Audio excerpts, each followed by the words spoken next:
Yeah, it looks like everybody's asleep. Probably a good thing. Lets me focus on getting these machines built.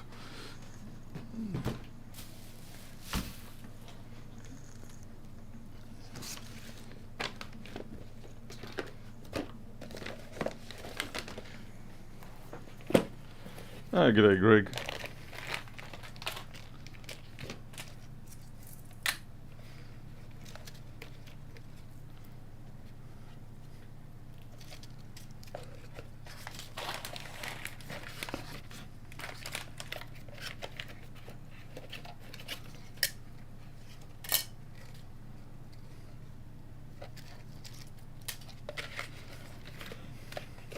Yep, looks like I'm going to need some USB mini connectors.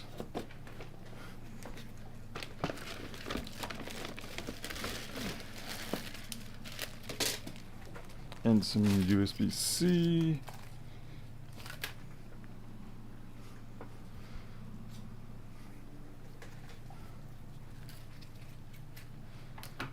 One, two, three, four.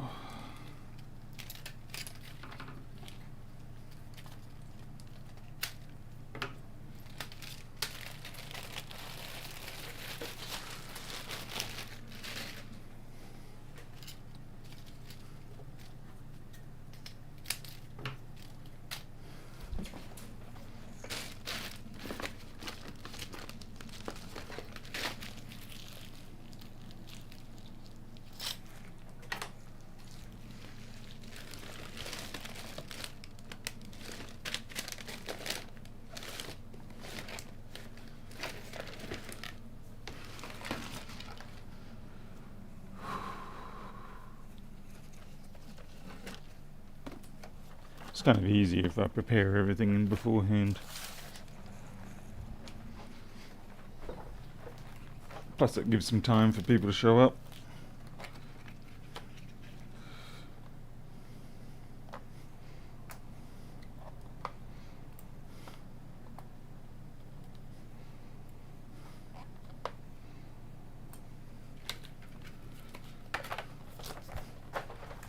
Especially considering I'm doing this very much out of normal hours. Let's see. Right, still need those USB mini connectors. I know I do have them. I'm just not sure whether I'll put them in the generic USB box or whether I'll put them in elsewhere. Yeah. Haven't even opened these ones up yet.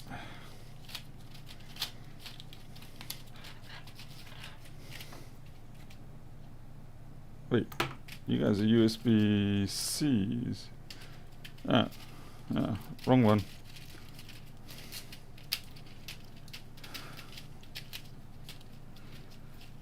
Didn't realize I actually had another stash of USB-Cs. Huh. Okay, that leaves me with the question of where the hell are my USB minis then? That's another one.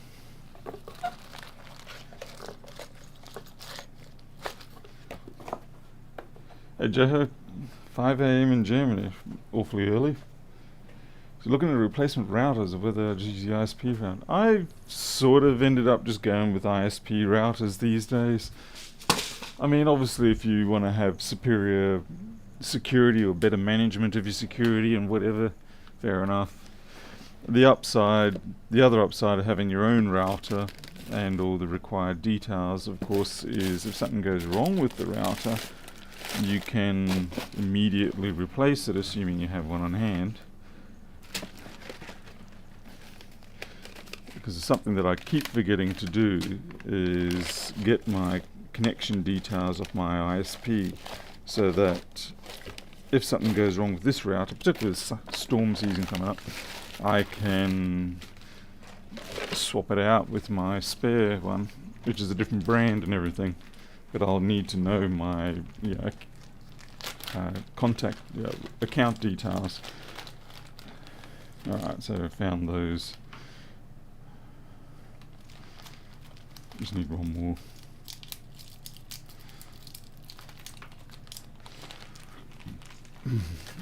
ISP router is a Wi-Fi 5 from ISP.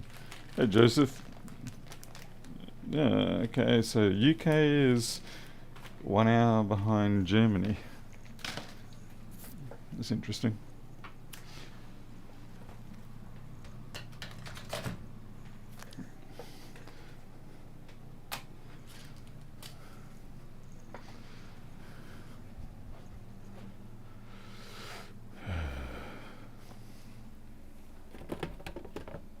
Like I said, just easier for me to prepare everything in advance, so I don't find myself in a situation where I'm halfway through a reflow and I've got to jump up and get stuff.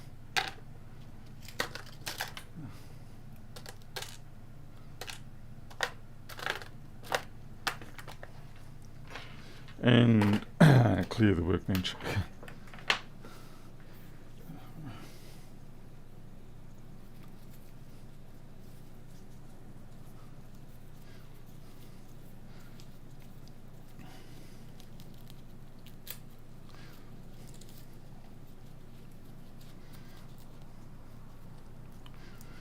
Right. Wish I knew where I put that connector. It's going to haunt me now, wondering where this connector went out of this set. It's not connected on there. It should actually be, I don't even know what it is, but I don't know why it would be missing. It's not the sort of thing I just leave floating around.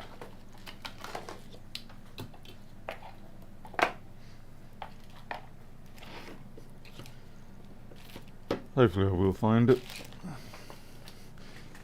Otherwise you can bet your boots I'm going to have a job come in and it's going to need that connector.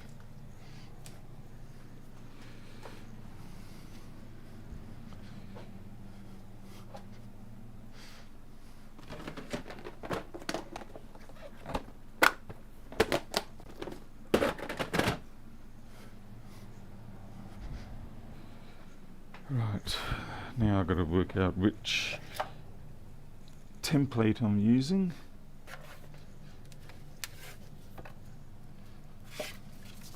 I found it.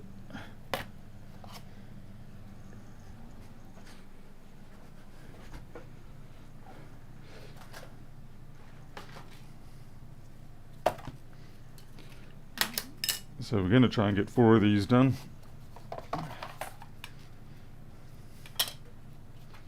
Now, does that need washing?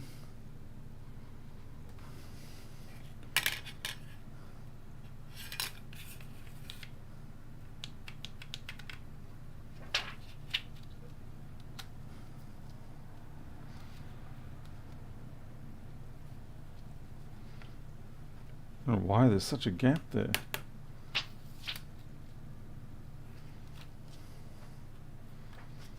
So I've got to move that one.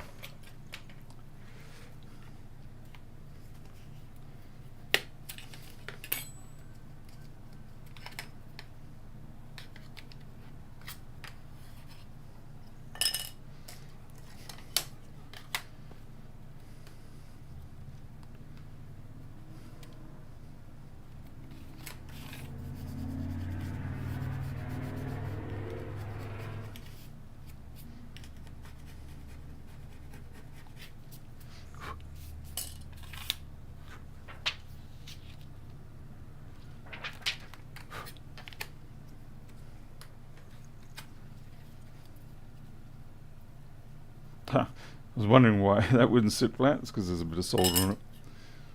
It's all good.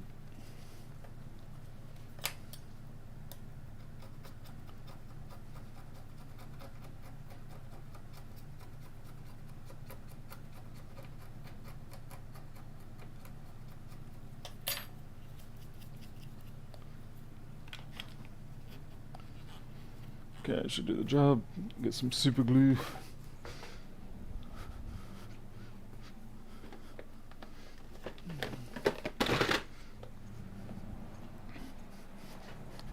Hey Draco, all the late lurkers, early lurkers and the Australians.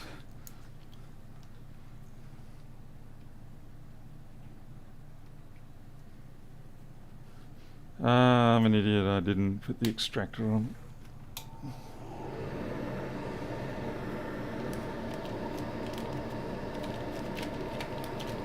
Ah. I already smell the fumes. That's great. Which means I'm probably going to feel like I've got a cold or a flu later. Wow, that did not bond down.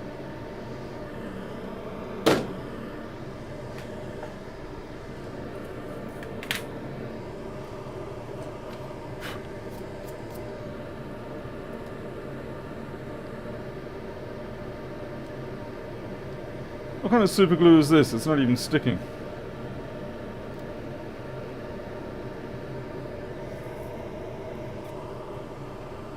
Unfortunately, I don't have it. Oh, I got some bicarb. I gotta get some bicarb. I'll set it like a rock, literally.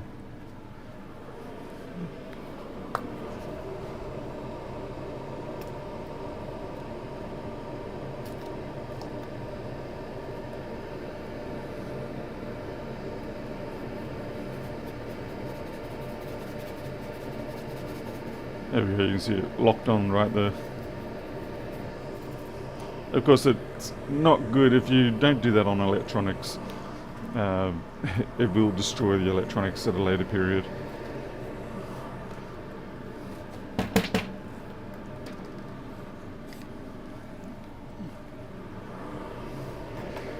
And lo and behold, that one just became detached.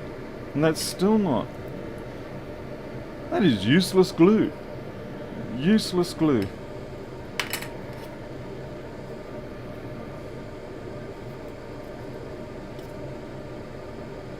Absolutely useless glue. Super glue my butt. Hey Paul, good evening. You about to get some sleep? Maybe you should get some sleep.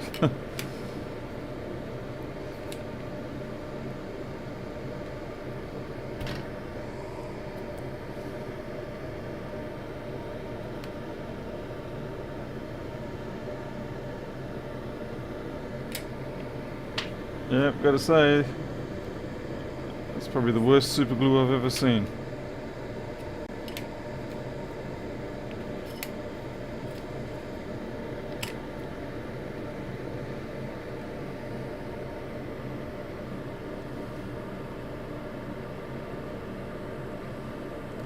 Oh yeah, Joho, yeah, super glue, cyanosilicate, very strong smell to me.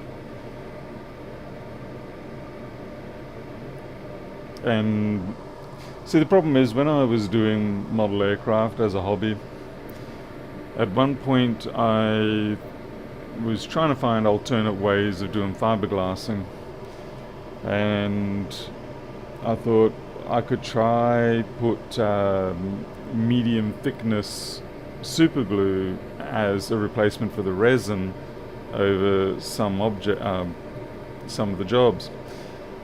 And it worked okay. It's a little bit too brittle for the job anyway, but what happened is I just used so much and it fumed so much that my body just decided, that's it, you are never getting to play with super glue again.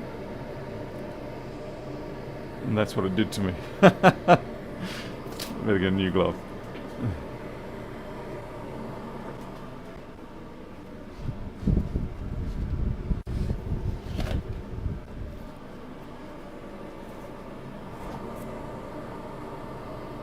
Now my hand's a bit wet.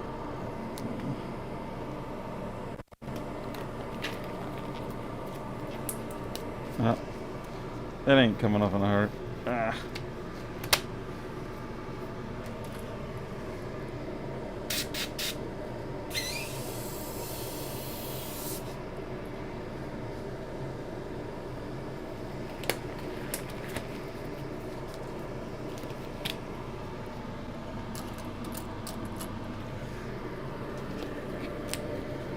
So yeah, super glue has a rather strong smell to me,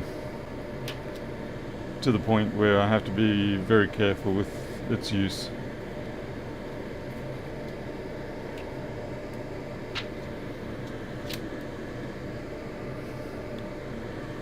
Alright.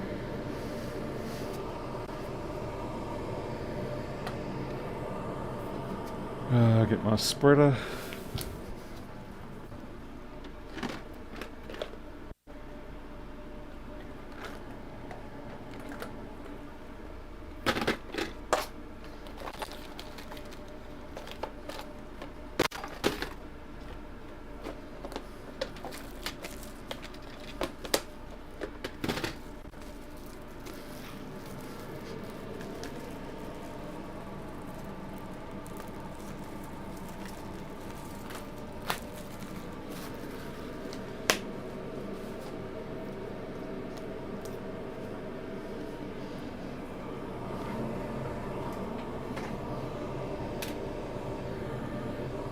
glasses.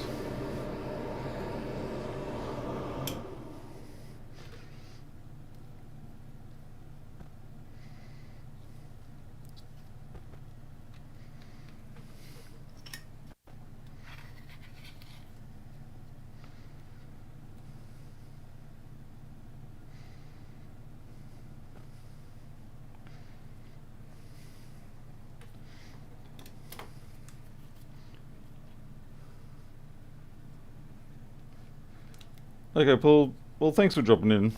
I'm trying to get some sleep. Good luck to you.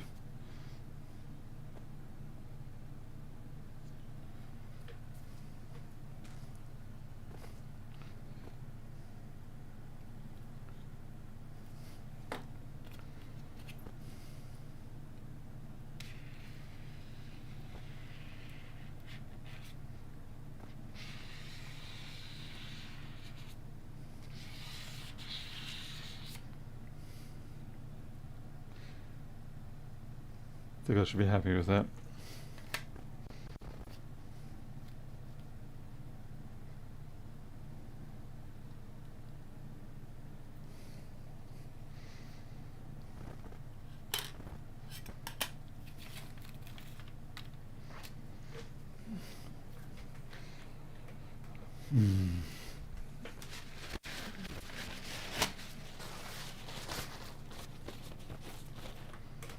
It seems wasteful, and it is somewhat wasteful for just doing the one pass. And I've used so much paste that it's just part of the expense, I guess.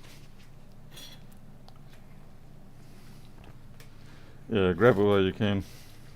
I just sprayed IPA over that other paste. Well, hopefully it wasn't too bad. As long as I don't touch it, it shouldn't cause too much trouble. Still, it was amateur mistake.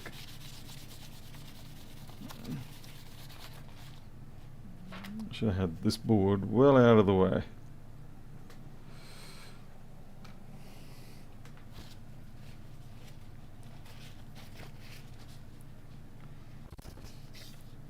I need more IPA.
Okay.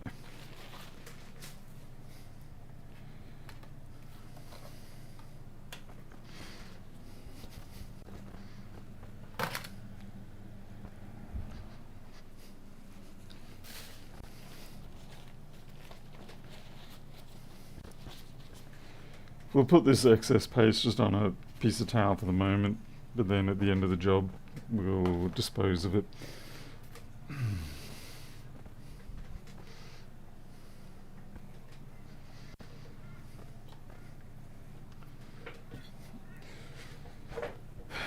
Okay, to populate this, I can't really populate it while it's merged together like that, so I do have to actually break this in half.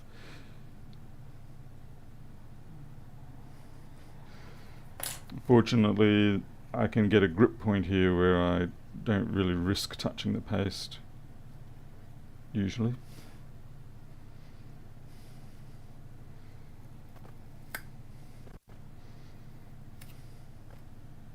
Okay.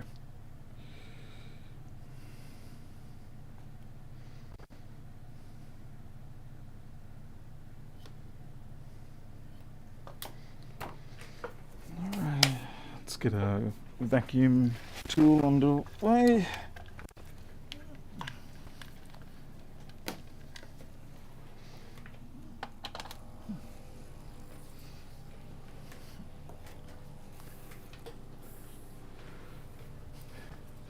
These are for the USB-C meter.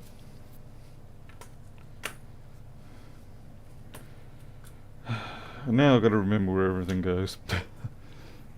Oh, that's right. I need my staging plate. Is that bicarb? That's bicarb. Stuff gets everywhere.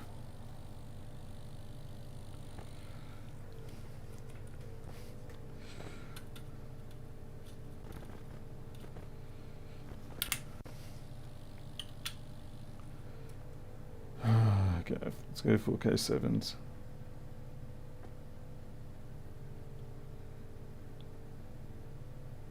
Not with it today. Come on. Get in the groove, Paul. Get in the groove.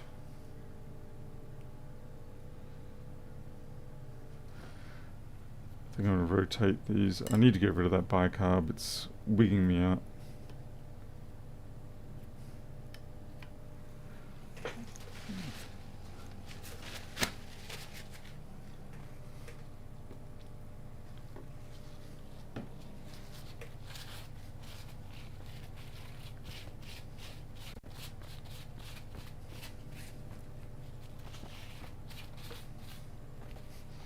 Okay.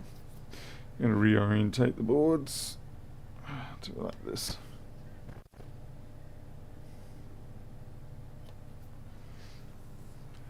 Zoom in a little.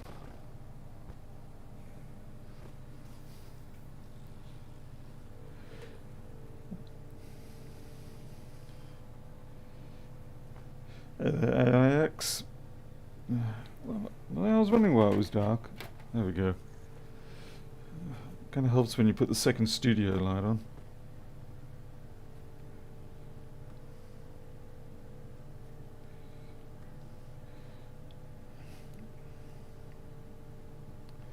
Slow is accurate. Accurate is good. And fast. Slow is fast.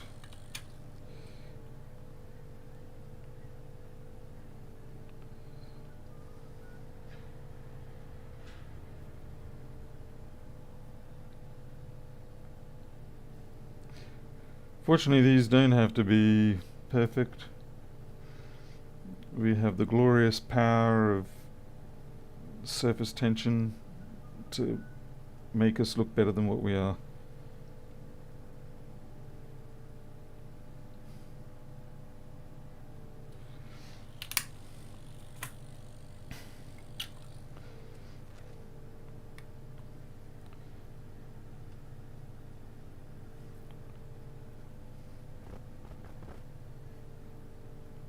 Fortunately, I have fairly simple parts requirements here, so I don't get confused about which one goes where. Good thing polarity doesn't matter. Well, for some parts it's going to.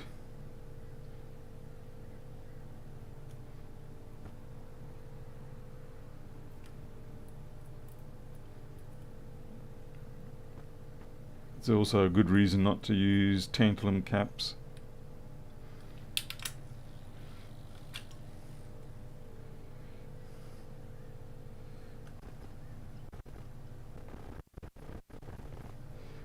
I mean, you can put them on backwards.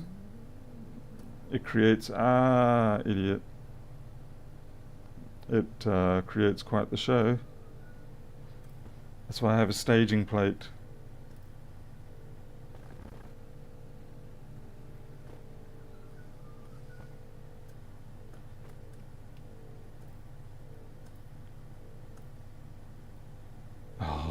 Was the right way up. SOT 23s are terrible for that. They really do seem to have, being on their back appears to be a more stable energy state for them.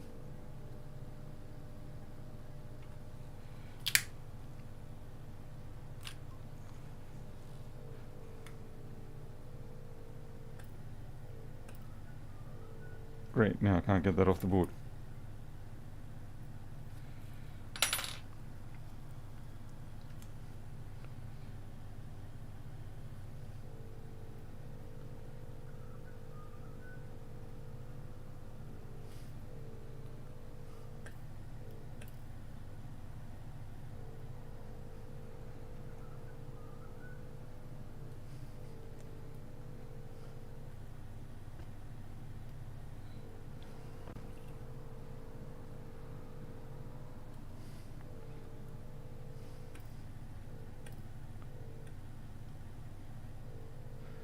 These are the INA chips that do the current and voltage sensing.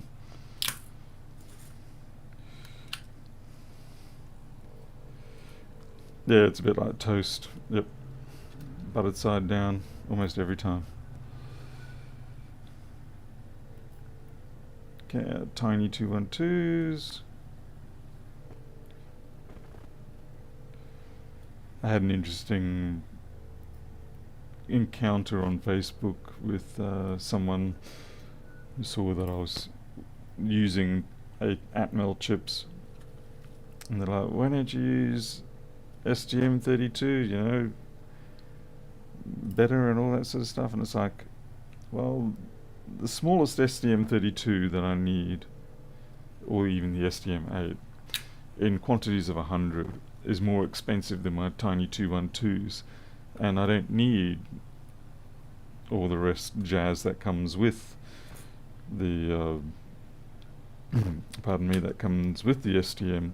I mean, I'm not denying that the STM's a great chip, and it's excellent value for money for what you get, but at the same time, you don't always, people just like to use things sometimes because of the bling factor. It's like, I'm not going to spend more on a chip that does far more than I need. It means I'll have to reprogram everything from scratch, throw out all my existing libraries, throw out my design libraries. There's massive upheaval in that stuff. And if you've already got a product that works, then you really don't want to pull a Coke new on yourself. And surprisingly, it happens quite often. When I was doing my model aircraft electronics stuff, there was a product that I had. It was just a remote controlled relay, and it was beautiful. It was well optimized in terms of its shape, its cost, and everything like that. And I decided, maybe I can make this better. And so I redid everything, changed to a different chip. I thought, yay, this is going to be good. And nobody bought it. Well, almost nobody bought it. Everybody wanted the old one back. And so it wasn't a massive cost upheaval for me, but it was a good example of, it's probably not a good idea to change a mature, well-established product unless you've got a really good reason. How did you slip out? Yeah, how the hell did you manage to slip out? You just came out so easy. Weird.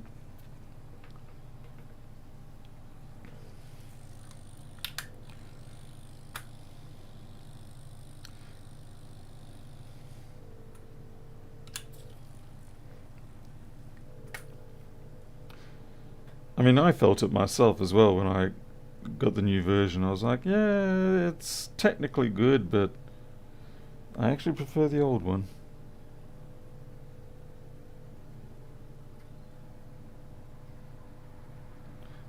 And if you're feeling that way, it's probably a good indication that the customers are going to feel that way too.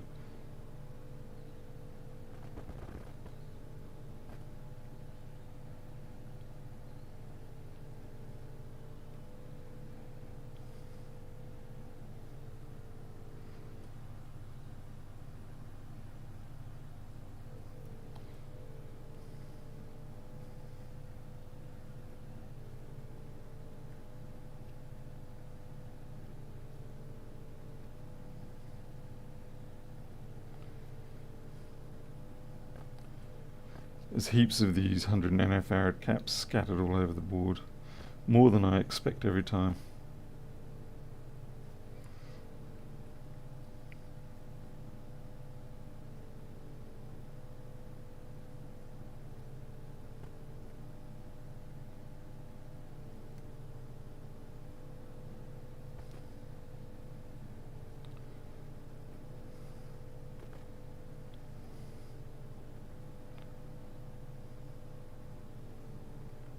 They're not super critical, but you do want to get them installed.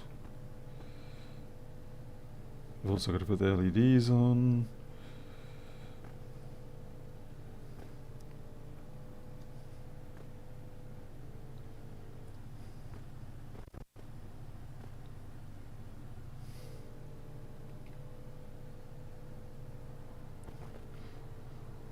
Really, I should just put them in a salt and pepper shaker and just like there you go. There's your 100 nanofarads sorted out.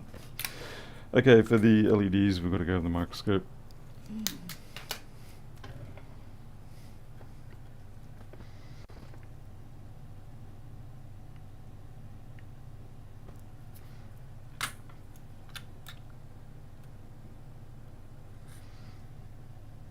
Oh, damn it, I always forget. I have to get my other one. So I'm really annoyed with this particular batch of LEDs because they don't have a clear marker on top, and I forget. Okay, so it's dots to positive.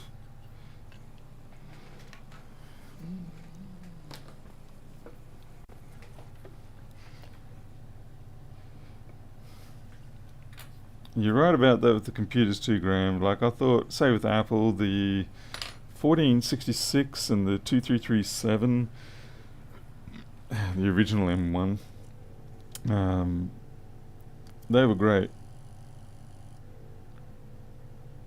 But then now Apple's gone and changed them basically into an iPad, and it sucks.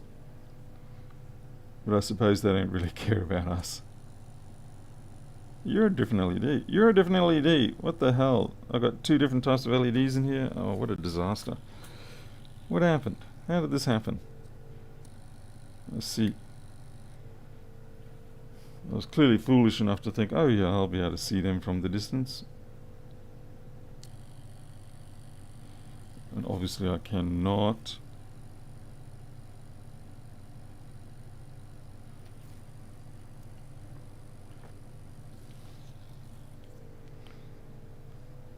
I think this is one of the double, yep.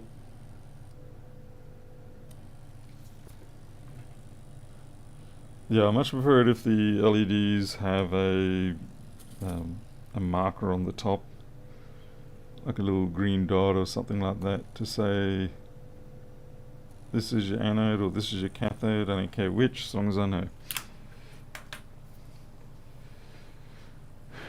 Mac Pro from work is 3400. Holy crap, M3 Pro. So those M3, those big M series chips that Apple are producing for the Pro series, you look at those and you look at the pin counts on them and all that, and you start to realize that Apple essentially has already got themselves into the situation a bit like Intel and AMD, where it's like, well, we've got these massive chips now and power consumption is going to start going up.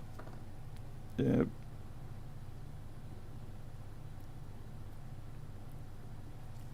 But the M1 was a very good start. It was efficient for, because they built in a lot of the operations in hardware. And obviously when you do it in hardware as a dedicated, put dedicated transistors to it, then it's a lot more efficient than doing it in software. But now they're trying to get more performance with broad areas, and they're finding that they're basically just going to end up being a third option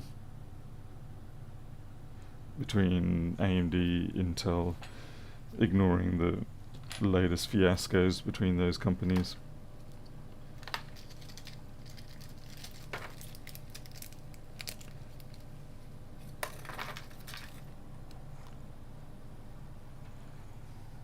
yeah, all they can do is just keep adding more circuits, and it's, like I said, they're just going to end up in the same situation as Intel and AMD. Which is why I was trying to tell people when everyone was going, Apple's going to completely revolutionize the market. It's like, well, all they've done is just add hardware to do certain functions that people mostly use, and it gives that perception.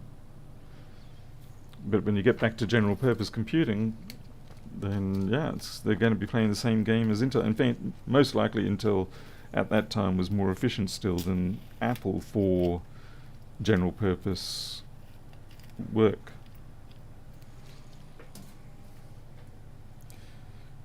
But all that matters is the marketing, and if you can pitch it right, you'll be fine.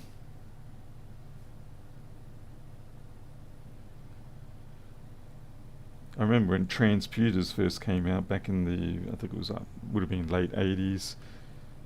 Same sort of thing. Gonna revolutionize it. And it's a bit like when we started all getting math coprocessors for our 8086s, and the speed gain was phenomenal. But of course it was just for math. Floating point more specifically. You have a Mac M1 Mini. Oh yeah, okay. I keep meaning to get a Mini, but I never end up doing. Let's see. Can I fit all four on the little hot plate, or do I have to go for the big one? I don't think I can fit all four on the little hot plate, can I?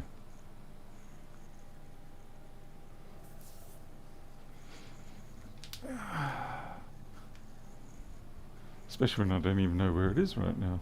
Oh, it's right behind me. Hey Miles. Good evening, morning, whatever to you. The scary part. Yeah, I can't fit all four on. Okay, we'll go for the big one.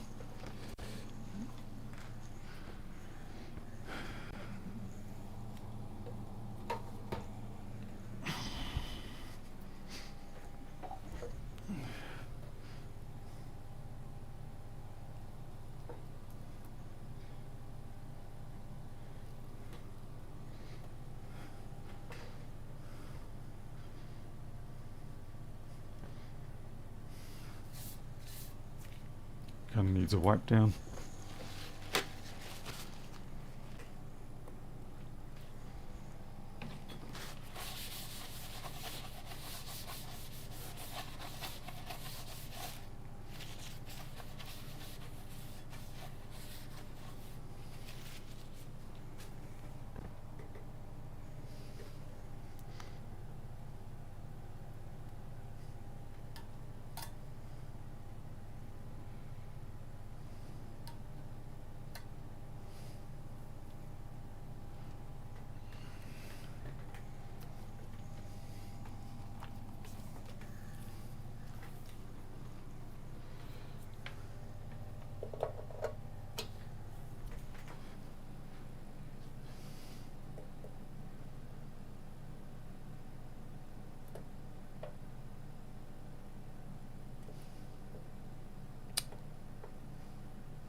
Interface is a little bit trickier on this one. 215, that should do fine. Extractor, better get that on.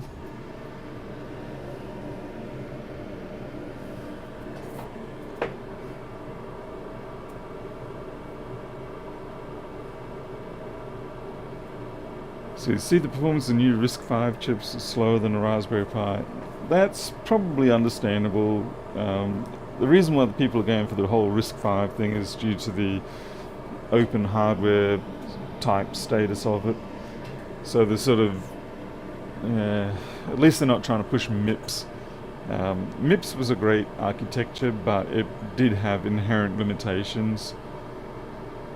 Risk seems okay. I don't know. I'm not aware of any glaring limitations that they're going to run into. ARM was very nice for the fact that it just had a massive experience base, and yeah, it's well developed. Of course, then there's the licensing issues that kind of makes people choke a little bit.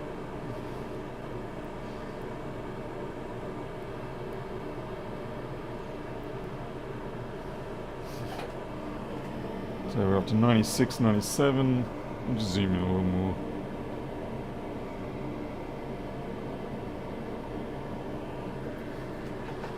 Yeah, back in the 90s, because they had, trying to think, starts with A. I can't remember it now. I was considering getting one of the Risk machines, but I can't even remember now the name of it. But it was like start with A, Alpha chips. That was it. Yeah. But yeah, but what really made Intel win the war there was actually AMD, because AMD came along with the x86 64 extension set, and as soon as that came out, you could see the writing on the wall. You know, Intel's Itanium was a complete and utter flop, because they expected the software, the compiler, to predict too much. There was just no way for general purpose loads you could make that thing work properly. I mean, Itanium 2 solved a few of those problems, but there was no way you could beat the AMD 64-bit extensions of the x86 set. And then when AMD brought out the Opteron, that was it. It was like, you could see the performance was there, you didn't have to change your code, and there was so much legacy code at that point for x86 that the die was cast, so to speak. And so being able to move your program and code to 64-bit architecture without having to do anything, pretty much, that was just a blessing. So yeah, naturally it won. And I kind of predict retrospectively that had IPv6 just simply had been them adding 2 more bytes to the existing IPv4, it probably would have been adopted very well. But because they went with what they did, it's languished. I mean, freaking hell, it's a quarter of a century and we're still running around on IPv4 for the most part. I mean, okay, the back ends are all IPv6 now, thankfully. But if you don't make it easy for people to migrate, then you're probably not going to get them to migrate. Okay, we've got a bit of a problem up here. We're not reflowing this top corner even though I've switched off. Oh, it's just getting there. So it's a bit of a cold spot up here. Get a haircut. No thanks. Tell you what, you message a leader and state your case, and maybe then.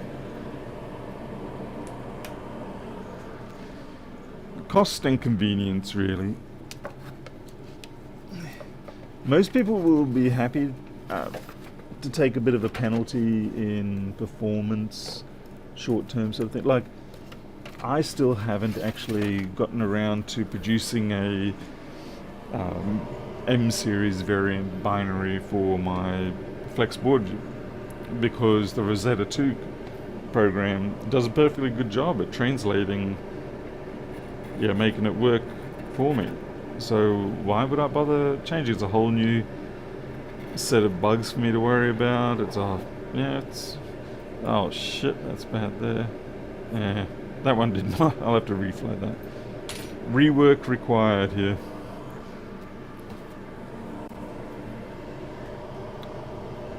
Yeah, call me Samson. There's going to be one very hot plate.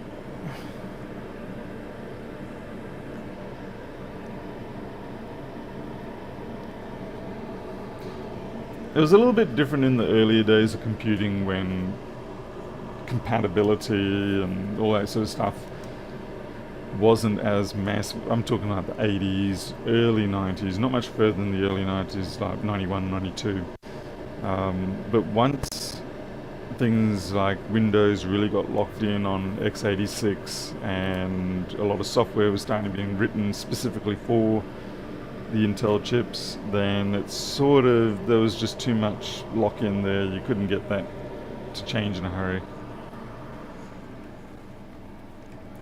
I would say Linux did a very good job though of smoothing over the gaps, because if you built something on Linux for the most part, like with the GNU development set, GCC, things like that, libc,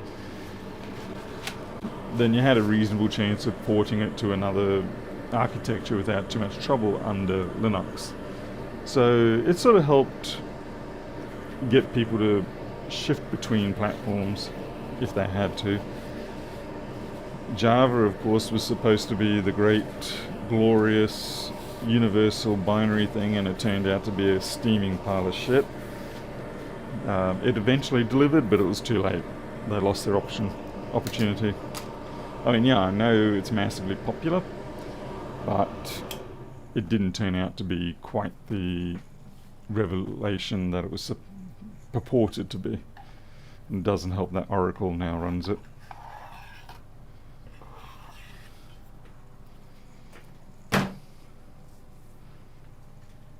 Thank you, Greg. Alright, so we've got a bit of rework here, but we always have rework on this because we're cheap and nasty home hackers. Okay, we've got some bridging over there, very normal. Okay, main things I worry about these here, the 237s. Okay, those two are good. Interestingly, no bridges on those two, so that's good.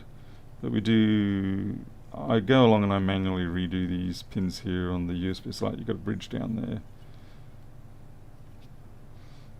That's pretty good actually. It's only one bridge there.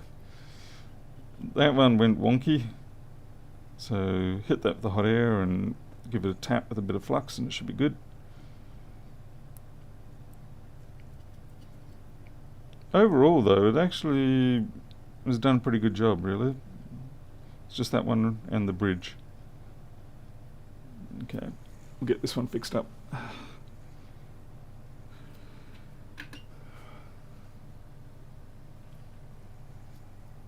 Yep, extractor again. Ugh. Where's the damned extractor?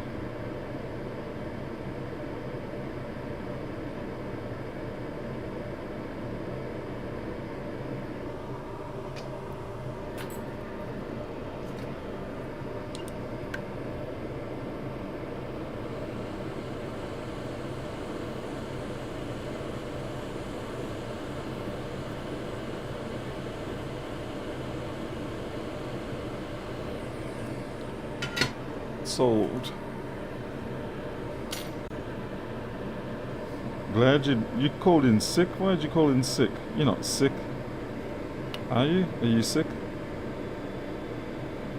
Or are you just sick of work?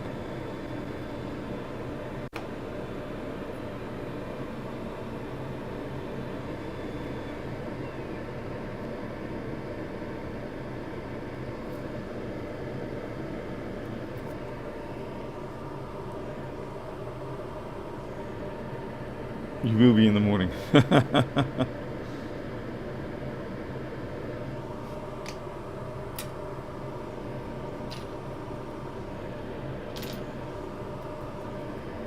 Come on, reflow. Thank you. Jeez.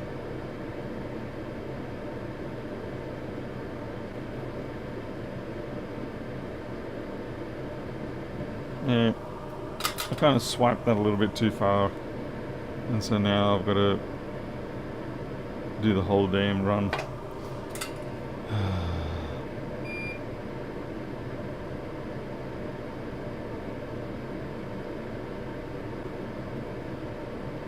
Alright, you're good now, buddy. You're good. Hey, Teresa.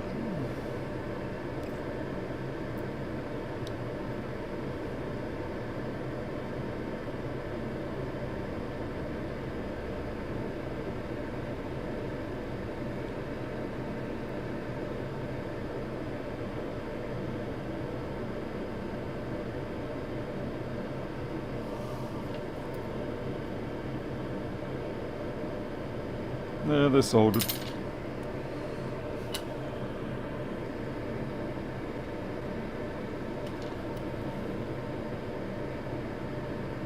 Yeah, that was just flux cracking.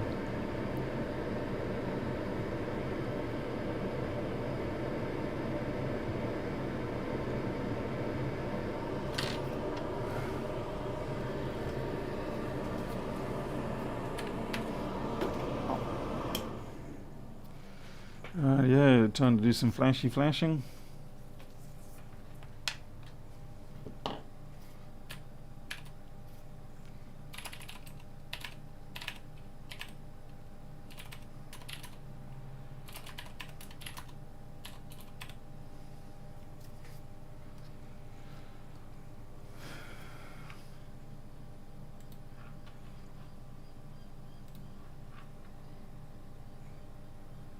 You don't need that kind of closeness.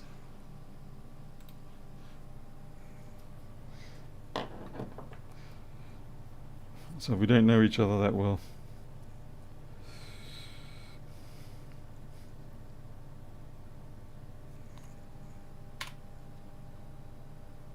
Flashed. Flashed.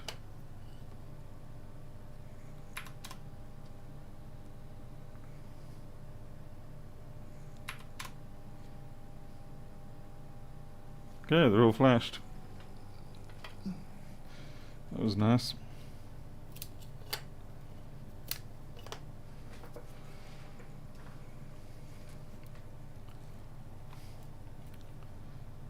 Clipping some legs.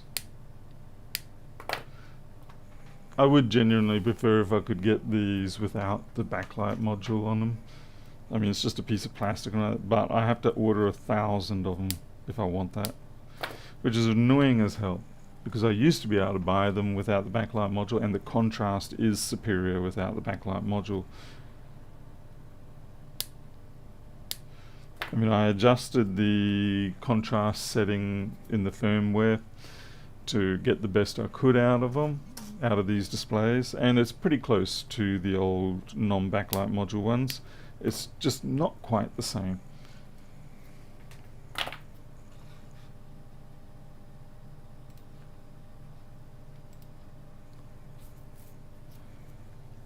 No, they weren't already flashed. I flashed them. It's just that it's only a 2K program.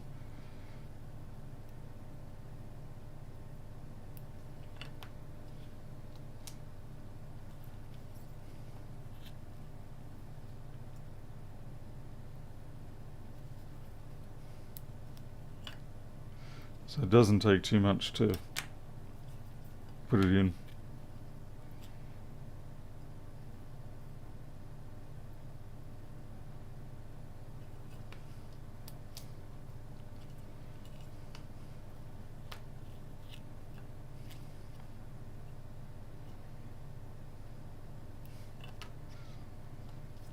Okay.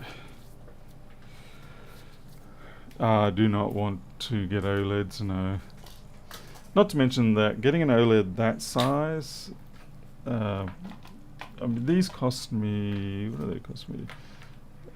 I think these cost me around about $3 a piece, and that's in 100 quantity. So they're not the cheapest. The nice thing about them is that they're just I2C driven rather than the usual 4-bit or 8-bit drive. They're simple devices. They've got good enough contrast. They're durable.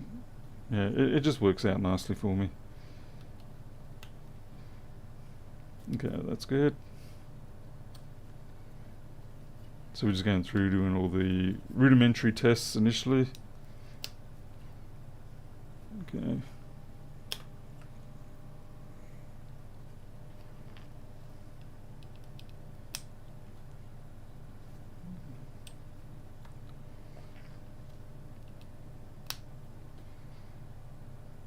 Okay, good to know they're all behaving fairly properly. Jeez, Paul, learn to speak, buddy. Alright, next step, we plug in an actual USB-C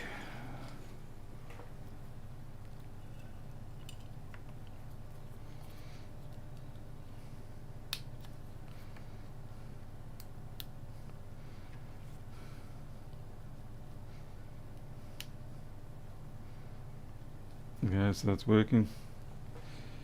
And I do need to actually bring up the alternate source.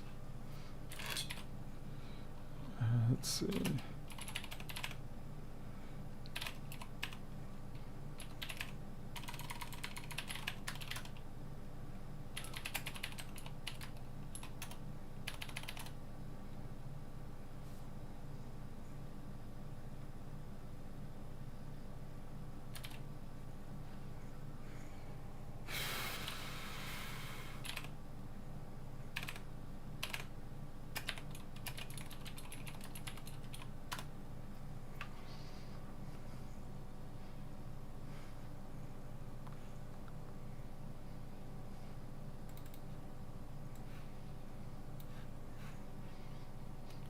So you can see that this one here is what's going on. This is the alternate, see it's USB 4, whereas the other one is USB whatever.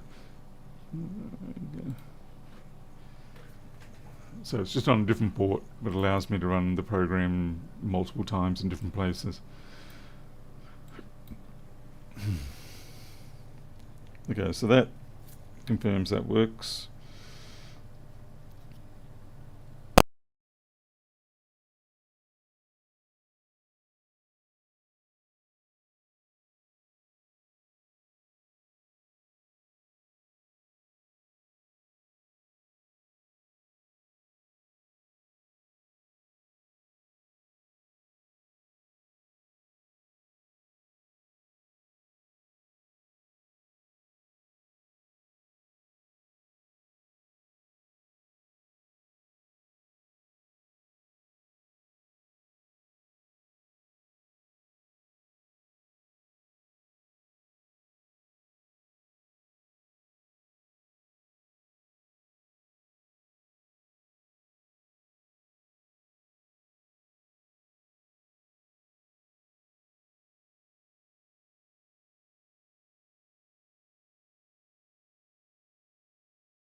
Have you back?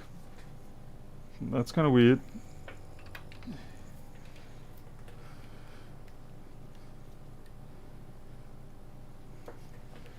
Looks like we're back. There's audio coming out. Yep.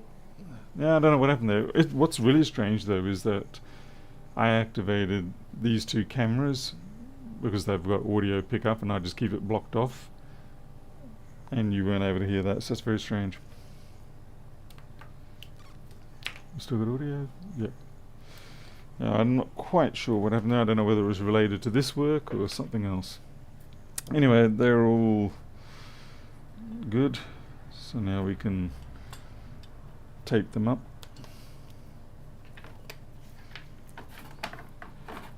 It happened when I tested the second unit. Yeah, that's kind of weird.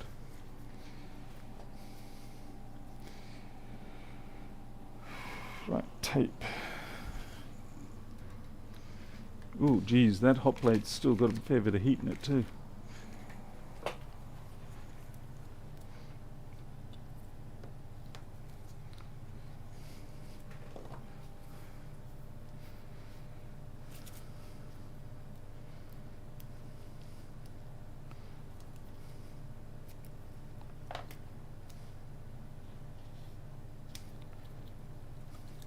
Very low-tech way of doing this, but honestly, at least it's not hot glue, right?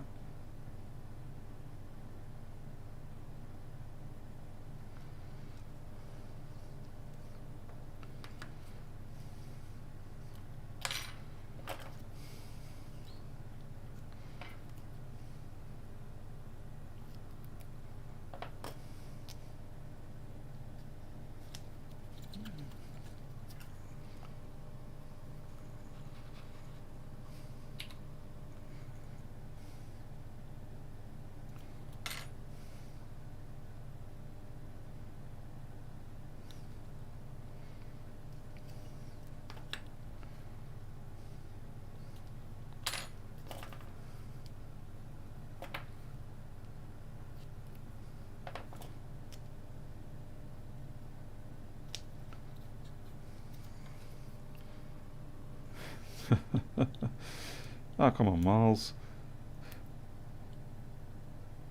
I only use hot glue when it's appropriate. Miles is like, it's never appropriate. Unless you're sticking hot glue to hot glue, and even then it might be a bit of a questionable practice.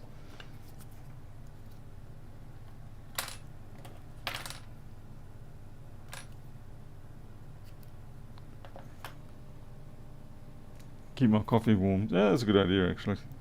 There'd be a big coffee.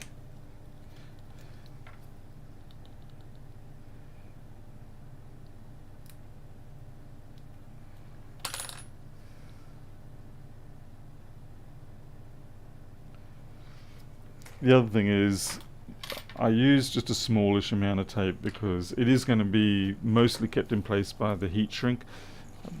But I like people to be able to remove the display if they need to. Okay. This last section now is the bit where I kind of suck at the moment. And there's always dust and stuff like that. It really ticks me off, but I just have to keep trying to do it, keep everything as clean as I can. But it does infuriate me.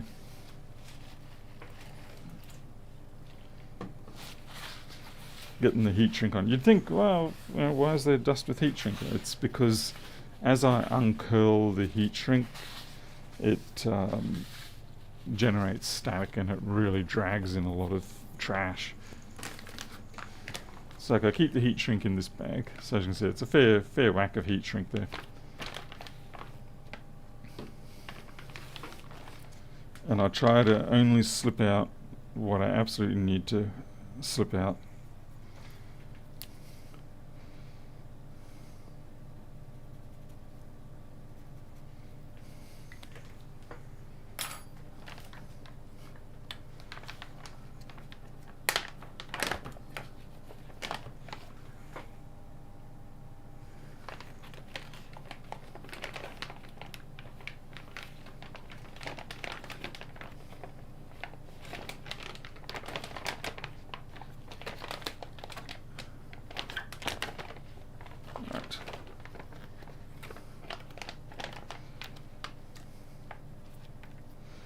need to make a 3D printed jig for this, in all honesty.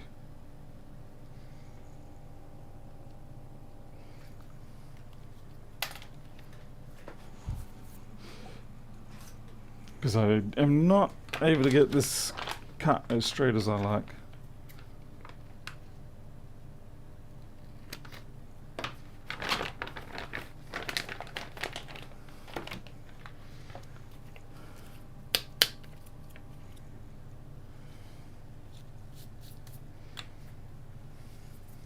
Okay, and there's also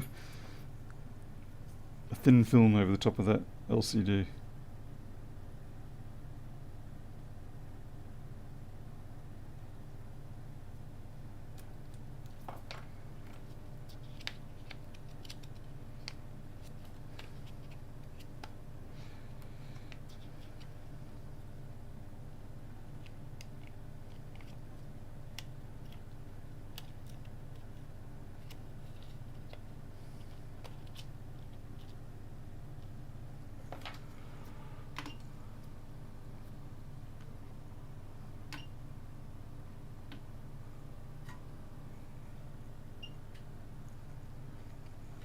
I'm using FreeCAD. Actually, I'm just going to...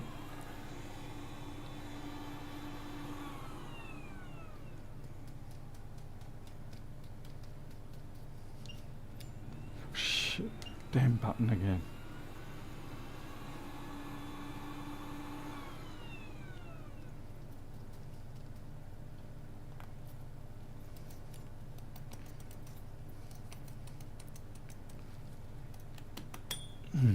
Wait, what? Discriminate? What?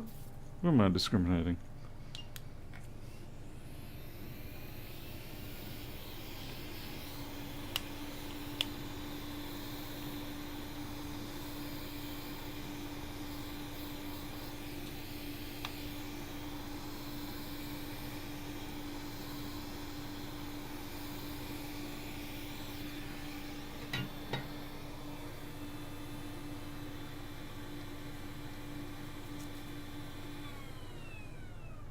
Alright.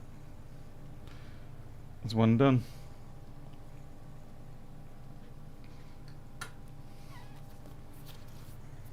I did it mostly in the old days. Once again, geez, I sound like an old codger. I'm constantly talking about the old days, back when I did this and all that. But when I was doing model aircraft stuff, it was pretty sort of standard. You needed a lightweight, durable material that, but transparent too. The transparency aspect was what led me to this. So I would have in my workshop anything from 20mm wide to this sort of width.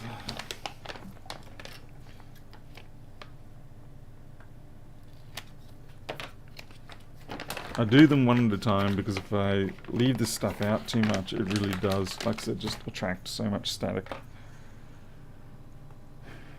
Use that black square. Yeah, I've got it somewhere in the work. I've got two of them. I still don't know what I've done with them.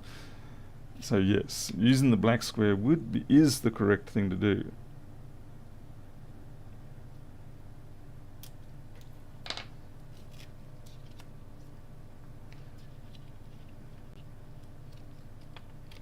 Oh, I hate it when it just decides, no, I actually like myself better.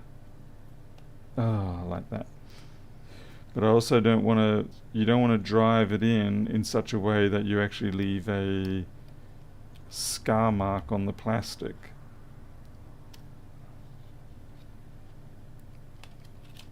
Okay.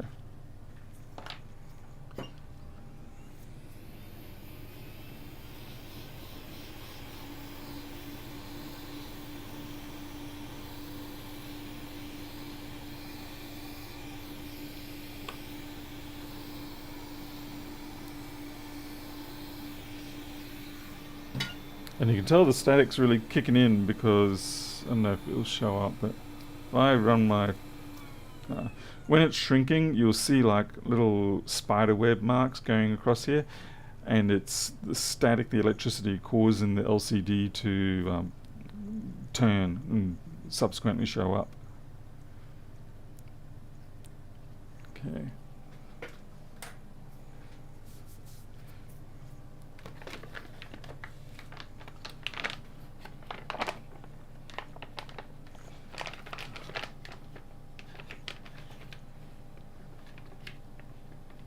At least I don't have teenagers reminding me. I got cats instead, eh? Believe me, there's other things that remind me every day. In some ways, not having kids is also reminding me, because it's like, you're 50 years old and you still don't have kids. Actually, 51.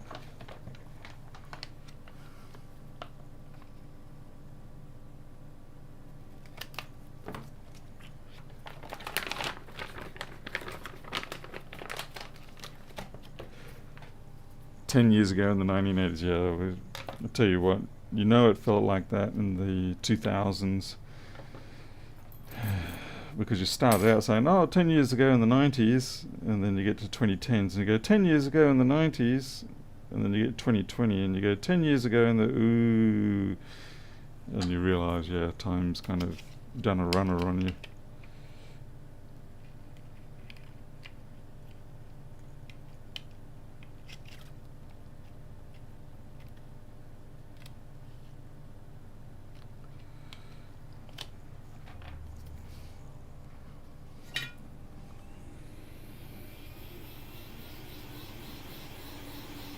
I believe I'm younger than Soren, funnily enough.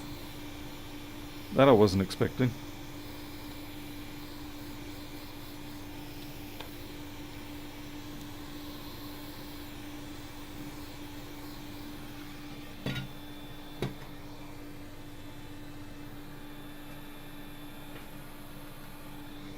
Okay, one to go. But yeah, what I need to make is a little sort of holding jig for this material that I can spool it out and then just have a slice. Like I can just use this knife and guide it down rather than trying to measure it on the edge here, because there's too much time spent outside of the bag. Yeah, Greg, you're ancient. That's why we just silently sit here listening to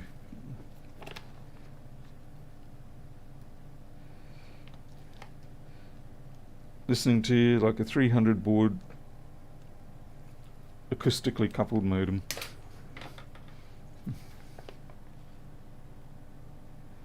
Or would you rather punch cards? Similar era.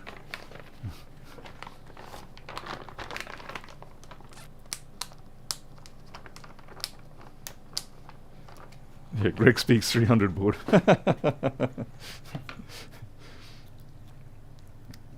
That's an endearing term.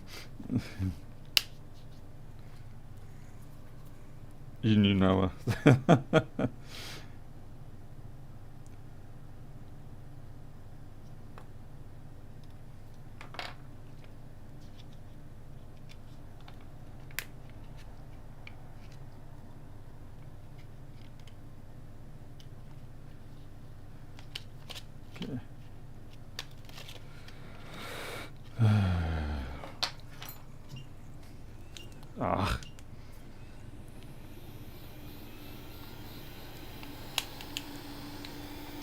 And it's a bit of a trick getting the heat shrink to behave right.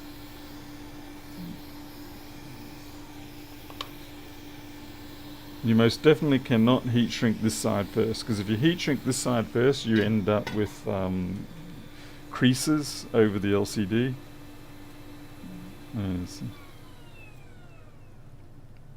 Okay, that's good.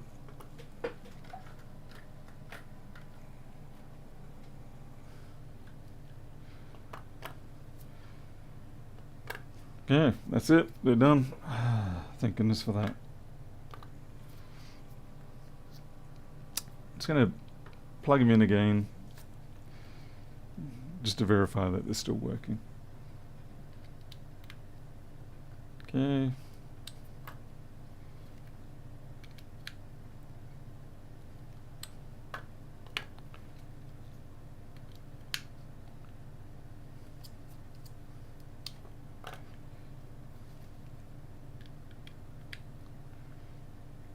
As you can see, the contrast is pretty good. Yeah, it's a fairly good, strong contrast, but like I said, it's just not quite as good as the non-backlit ones, but it's tolerably good.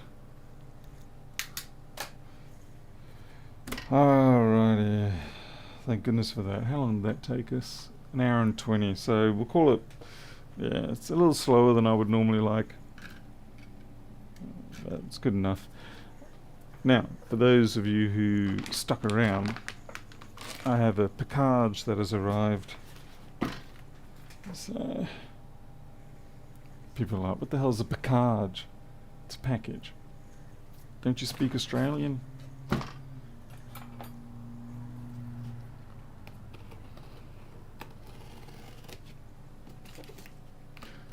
99% sure I know what this is.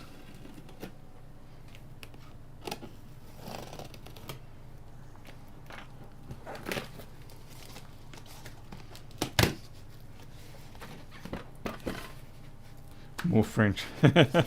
Yeah, as I said, Australian. Yeah, it's what I thought it was. Very good. Oh, good. It's nice and heavy.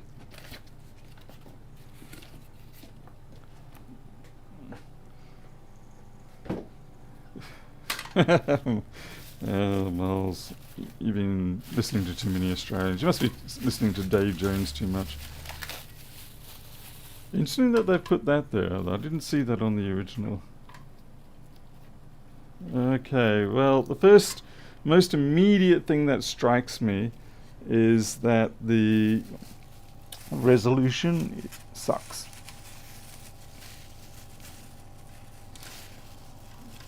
The thread really probably would have been good to be twice, half the pitch, I should rather say. Okay, so there's a lot of slop in there, which is to be expected. Most of the time I'm going to be down in this range here, which is probably why I want the pitch to be half what it is, because when you're in this section, one turn produces a more significant effect. So yeah, so look at that. That's like 1/8 of a turn. So I'm going to have a bit of trouble. Like I may only want to move it 1 millimeter or 2, and that's just, yeah, it's, so I might have to drop back to the 100 table and put a different top on it. Let's see how we go. We'll line this sucker up. We get the bidet. I mean, I can compensate by simply putting this on a higher elevation, and then therefore I can get into the area where that pitch and thread, or that thread, is loaded better and has greater fineness, because it's quite aggressive. See, around about there is where I want. Yeah, it's kind of what I consider to be appropriately adjustable, but that's already 150 mils up. And then of course, as you get higher and higher, your precision increases. So I kind of really need the inverse of this. At least it is metal. There's a few things I could do to improve it, this, particularly the backlash. I think the backlash is probably going to be more of a drama perhaps than the pitch, because you'll set it to where you want and then you'll just tap it slightly and the bastard's going to shift. So I might have to adapt the thread system and put like a preload on it or something. Just, you know, a spring and a washer, something like that, something simple. At least I've got grub screws. I've got like grub screws holding all this in. Most of the lash is probably coming from the ill-fitting, like that. So the slot's a fair bit wider, so I could put something in there to just sort of take up that gap. The actual thread assembly, yeah, it's pretty good. I don't think I would be able to, I don't know whether they've threaded these rods. I mean, what I could do is take out these center rods and machine my own, and then use a finer pitch rod. There's a lot of things I could do with this, yeah. Why the hell did they stick the stupid sticker on there? God, I hate that. It's like when you buy a car and the damn company goes along and sticks their sticker on it. It's the dealer. It's like, GTFO, you bastard. Not advertising for you. I already gave you a bunch of money for the car. And you're probably going to get money for the service. I mean, it's not like Viva actually even made this. They're just sticking their brand on it. You can get the same unit from many different companies. It's like I love it when they show you all the pictures of this is our factory, and it's like, no, it's not. That's the same factory that a billion others have used as their photo. This is our lithium battery factory. Look at us, we're marvelous. So it's probably not even a lithium battery factory you've taken a photo of or showed. All right. Void the warranty. It's Viva, so therefore the warranty is void implicitly. Hot dog in a hallway. That is actually a good analogy for what they are like. Yeah. All right. Turning off my bidet so that I don't burn myself, because I'm very good at that. Okay. So right now, about where it is pretty much, yeah, where I want. Obviously, I didn't need the 250mm lift it's got. I just wanted something that was sturdy. Ooh, it does not take. Yeah, you don't want to put too much weight on that one. Okay. What are we going to victimize? Just for the sake of testing.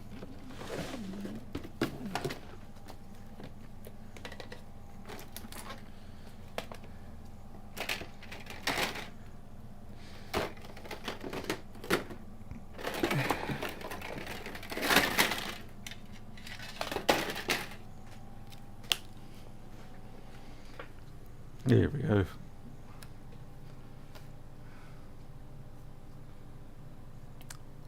A1534. What ports am I going to change on an A1534?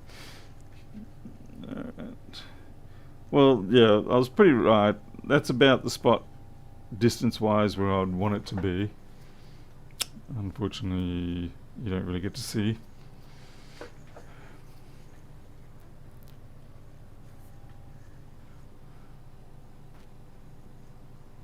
But the microscope, you can. Means I gotta lift the damn microscope again. Every time.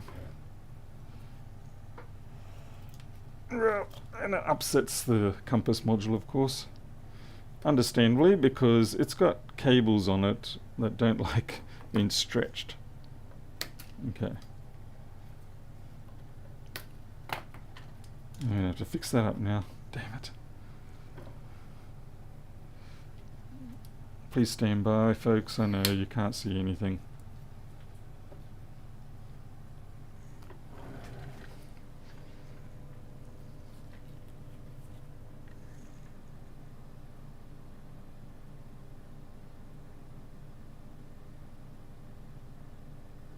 Yeah, it should do the trick.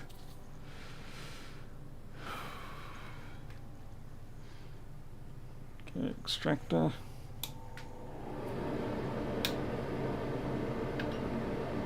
And we're going to go 410. I'm going to try 30% air. And away we go.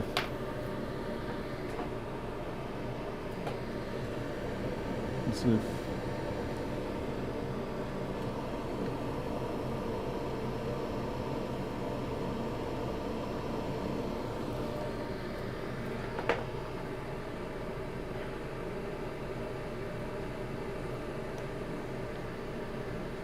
so we started at 129.30 roughly. So I'm going to be curious to see when it's going to be ready.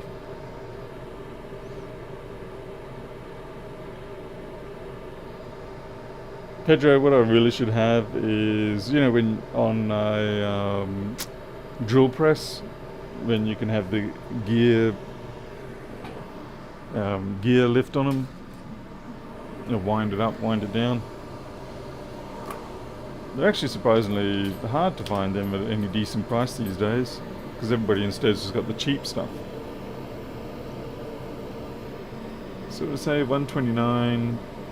So we're coming up to a minute now.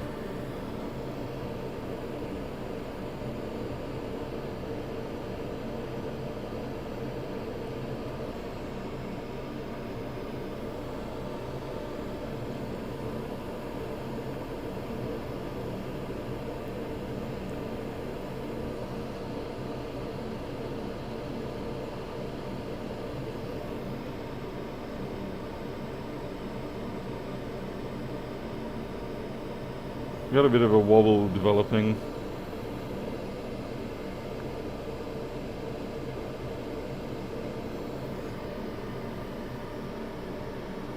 So a minute and a half now.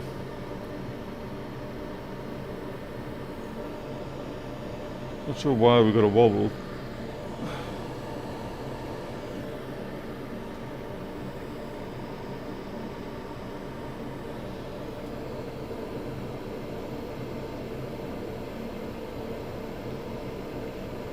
Pretty close. It's this lower section that's not done. There we go. Yeah.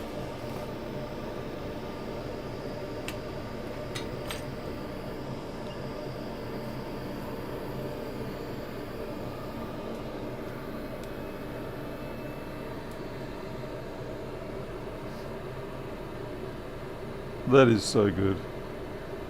You would never know that's been baking under, yeah, for nearly 2 minutes. Yeah, I guess it was about a 2 minute, and that's a pin through one as well. And it did not taint the plastic on the USB next to it. Nothing. That is really good. Just gonna have a look at the connector itself.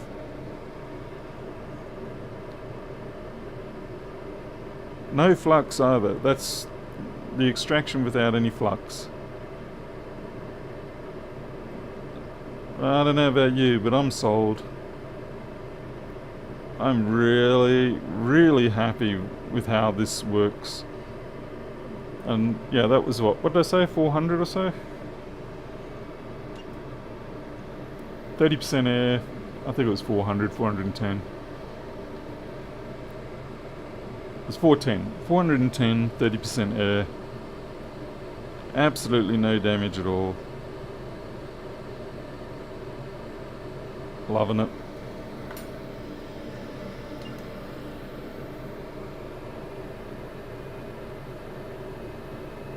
So I'm not sure how well it's going to go for, like I said, we tried with the PCH, and I might have just been a bit impatient or something like that, but I don't really think it's quite the right tool for doing large chips like that. It might work on a T2, but I think the problem is because switch this away. Because the nozzle is not moving around, you are essentially limited to the area of the nozzle.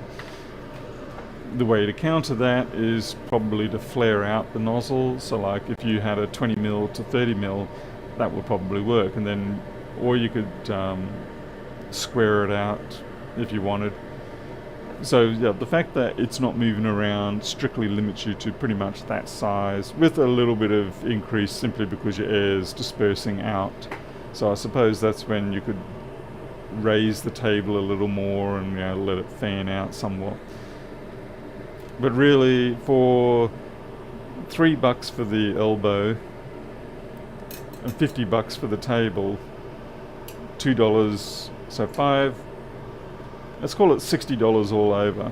For $60 Australian, I can now pull ports reliably without damage and using my existing equipment. I'm loving it. Very happy with it. So get excited when my tools work. Paul's supply store coming. Yeah. Show Rossman how it's really on. Rossman knows how to do his other stuff. Stirring people up. Telling the New York taxman to get stuffed. Alrighty, I think that's it for me today. We've done the build, we've done the test. So yeah,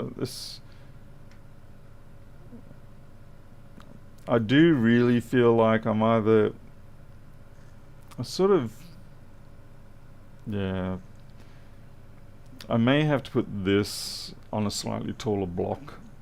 So maybe add another, I don't know, 3 or 4 centimeters to it. I haven't decided yet, obviously. I could just mount it on a piece of 4x2.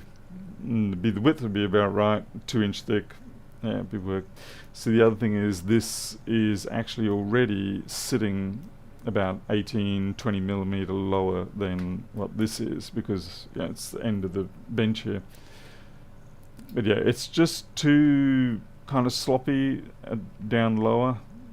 I mean, I can work with it, I guess, but yeah, as long as you don't move it around too much, you're okay. Anyway, the point is, for 50, 60 bucks, I don't think anyone could hand solder that as well too easily. I mean, with practice, sure, if you're a really good soldering person, but for most of us, you're not going to be able to match that. So anyway, it's a win.